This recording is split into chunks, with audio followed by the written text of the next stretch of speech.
This, ladies and gentlemen, is the Remarkable Paper Pro Move. Remarkable's latest paper tablet, complete with a textured screen surface for a better writing feel and a color e-ink screen. Join me in this first look at Remarkable's play to replace your notebook and to be your ever-present companion on the move.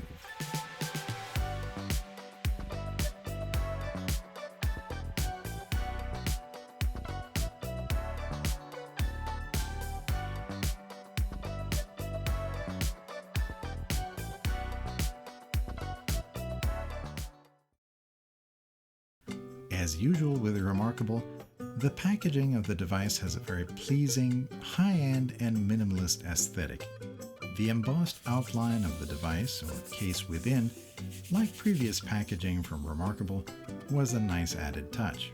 This flourish is even extended to the top of the box in order to visually communicate just how thin the device is. Better than the Kindle Scribe.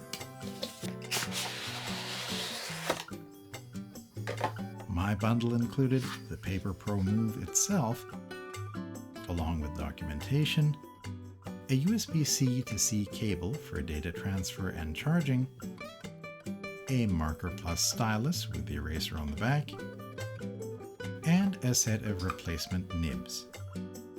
I also got this fairly stylish mosaic weave folio case for the device. With its tall form factor and contoured metal rims, the Remarkable Paper Pro Move is definitely a nice looking device. It's very touchable, and you kind of just want to pick it up. Although it's very similar in look to the Paper Pro, Remarkable has changed the material for the back plate on the Move. It's not a metal back plate like the Paper Pro. It actually feels quite rough in texture and has quite a bit more of a scratchy sound to it, but is actually fairly soft when pressed upon. To tell you the truth, it feels a bit like cardboard. I sure hope that's not cardboard. Setting up the device wasn't too difficult, with the device guiding you through the setup process and connecting it up to your Remarkable account. I also appreciated that you can skip almost every one of these steps, and nicely, you don't technically need to connect the device to a Remarkable account at all. Although pretty good overall, a hiccup in the setup process did introduce at least one quasi-dramatic moment for me. Shouldn't something happen? One more time. Okay, that's a little worrying, frankly. I don't have a defective marker. Okay, there we are. Your marking area is charging. Third time is the charge. Charge, both. Whatever. Anyway, once the device is set up, it acts pretty much just like the Remarkable Paper Pro, but in a smaller package. The similarities extend right down to the Frontlight, which is, again, almost frustratingly subtle. Although if you're trying to read on it at night, which this new form factor makes a lot more possible, you might actually want that. Remarkable now also allows you to boost the Frontlight brightness in the settings options, but at the expense of the battery running out sooner. One other note, for some reason also hidden here in the settings menu, is the ability to lock the device into a portrait orientation. But yes, you can write, scribble, make shapes, both perfect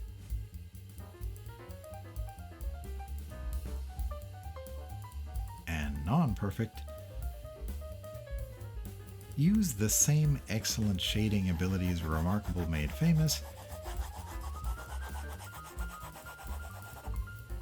use different layers on pages so that any changes made don't actually affect the content on other layers in the document. And you can even use Remarkable's excellent and precise lasso tool to move, copy, cut, and paste elements from one page or a document to another. Nicely, Remarkable has also made the main toolbar movable, and you can dock this to any corner of the screen. The writing feel on the Move lives up to Remarkable's previous devices and is generally really good. I think I actually enjoy writing on the Move slightly more than on the Paper Pro because the screen seems like it has a better sense of give, and I generally seem to have a little more control over my handwriting overall. Comparing the screen of the Paper Pro with the Move, we're getting a very similar color experience here. Although I do think that some of the colors on the Move screen did seem slightly more saturated at times. That might have something to do with the Move's 264 ppi screen, which is a nice increase from the Paper Pro's 229 pixels per inch. Text also looks generally sharp on the Move as well, but as with the Paper Pro, the smaller the text becomes, the more grainy it begins to look. Zooming in on smaller text does help this though. While the Move can produce some very nice colors on its Gallery 3 e-ink display, there is definitely a noticeable difference in the color experience you'll get on Kaleido 3 e-ink devices like the Kobo Libra Color and the Kindle Colorsoft, seen here for comparison. The two types of screen technologies use different methods to achieve the colors on their screens. I've already gone over that in a previous video, so check that out if you're curious and want to know more. As a notepad, the Move is very nice to use, but reading content on it may present challenges for some. When held in portrait mode, the default document display is serviceable, but because of the tall aspect ratio, content is displayed somewhat small in size. Changing the view options to fit to height does improve this somewhat. However, there can be noticeable instances of content not being displayed properly, as the device is essentially cropping the page to fit the aspect ratio of the device's screen. Simply put, some details can get cropped off and aren't always displayed. Remarkable has included a third option that may be useful for some users. You can also select a custom crop of a document, and that crop will persist as you turn pages across the entire document until you reset this. You can, of course, quickly pinch to zoom the screen throughout any of these modes, and generally the pinch to zoom is fast and easy to use. PDF documents on my device were automatically set to use the adaptive contrast enhancement mode, but I think I would recommend turning this off for most documents as, in my experience, most images tend to look worse on the device when the contrast enhancement is applied. However, when reading fainter text, you can always activate this contrast mode to enhance text readability somewhat. So it's kind of good it's there as an option. When comparing the reading experience on the 7.3-inch screen Move in portrait mode with other 7-inch e-readers, both in fit-to-width mode and in fit-to-height mode, the experience isn't actually as different as I thought it might be. The Kobo Libra Color and the Kindle Colorsoft both have a slightly wider aspect ratio to display their content on, but the Remarkable Move can, in fact, display documents as appearing larger than on either of those devices when they are displayed in either the custom crop or fit-to-height modes. So that's something to keep in mind. However, I suspect that most people will try to read their documents in landscape mode for anything more than a quick skim. Having actually taken the time to read articles on this device in this format, I can say that it's actually not that bad. The experience was worse when I thought I had to constantly use two fingers to scroll down the page. However, once I discovered that swiping down vertically on the screen took you to the next section of the page automatically, my reading experience improved substantially. Only swiping the screen horizontally will take you a page forward or backwards in this screen orientation. I think where this mode will fall apart for some is where the device has to do too much screen flashing to display different segments of the screen, like when trying to load a full-page photo, as this can be a bit frustrating. The other problem is that if you're just trying to zoom in on the screen using your thumbs while reading in landscape, that experience isn't always so responsive. Some people will definitely find this very annoying. Although most of the time, I have to say, I found that it felt, dare I say it, kind of cool to read this way. I had less weight in my hands, but could read the document fairly well on an e-ink screen and in color. All kind of wins, in my opinion. I personally think this device could be particularly useful on longer commutes via airplane or train, for example.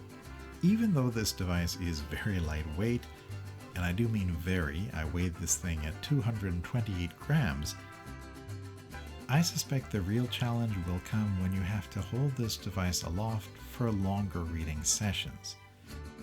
Speaking of longer reading sessions, you may not have as many of them overall on the move. Battery life seems alright for several days, but if you're frequently writing and reading on the device, I have a hard time seeing this device matching Remarkable's claimed 2 weeks of battery life. Yeah, maybe in standby, guys. You can get longer battery life if not using the Frontlight as much, of course, and the good news is that I've found the Move charges much faster than previous Remarkable devices. Plugging the device in at 12% battery, I was able to charge it to 100% in a little over an hour. Exports off the device look pretty good overall. However, I'm still not a fan of how your notes look when you zoom in on the exported note-taking PDFs. All those angles at this scale just look so out of place when recording flowing handwriting. It just looks weird to me. Now, some reviewers out there are raising concerns about possible long-term durability issues due to the softer feeling backplate on the Move. But I think I've noticed something else strange that might give some people pause.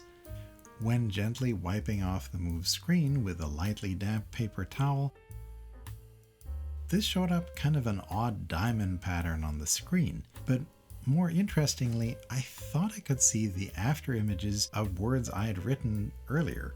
Now, the device was off, so this is definitely some kind of physical attribute of the screen showing through here. Is it an imprint? Is it little bits of plastic left by the marker caught in the Move screen? Who knows? But I would advise not to press down too hard on the screen with the stylus when you're writing. When making this first look at the device, I also decided to answer a question that I suspect more than a few people were wondering about. Does the Remarkable Paper Pro's marker work on the Move? And the answer is yes, it does. So does the Move's stylus work on the Paper Pro? And the answer is yes, it does. One last thing. Touch sensitivity on this device can be downright frustrating in my experience. Come on, just do this. Move.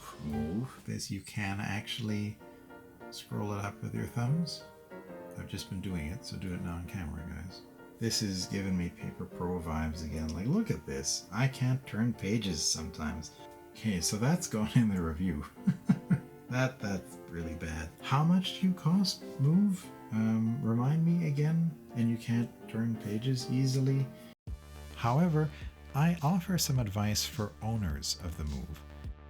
During my testing, I discovered that in order to turn pages reliably on the Move, slower, lighter swipes across the screen tended to work better.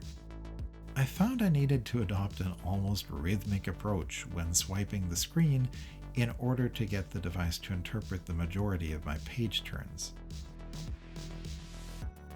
Only time will tell whether the Paper Pro Move will actually get people excited about reading and writing on the go. Whether this is a big hit for Remarkable or not, I find myself quite interested in exploring the truly great possibilities that can only be found on the Move. Thanks for watching. If you liked this video, why not give it a digital like? And subscribe to encourage more Inktelligent videos like this one.